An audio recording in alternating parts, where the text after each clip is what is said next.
Day 3 misi mencari whale shark dekat Pulau Tenggol.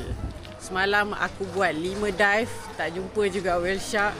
So hari ni aku continue lagi 4 dive. So technically sekarang pukul 8 pagi, dive ke-8 aku kat sini.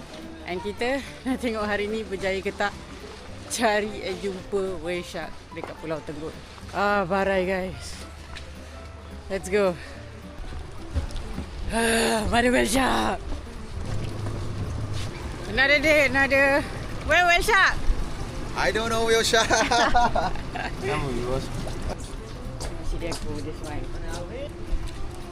Let's get ready.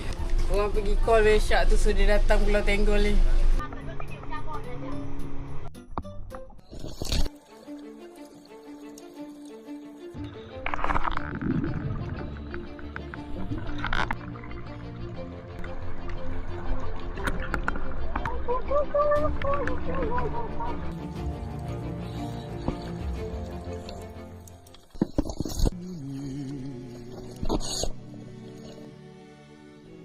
Vai no batuque no sereno, meu Deus.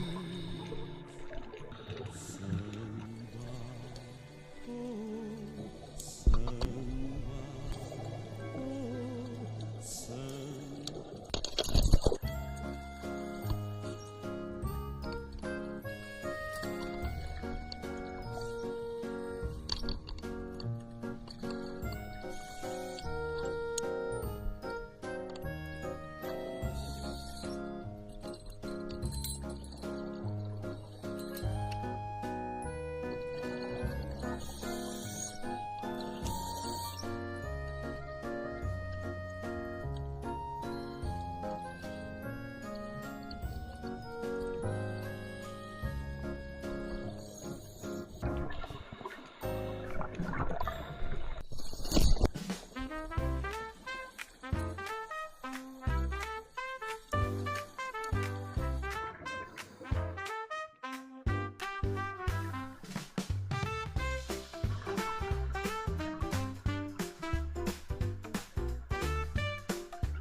Today dive dah settle. Aku dah buat 11 dive dalam masa 3 hari.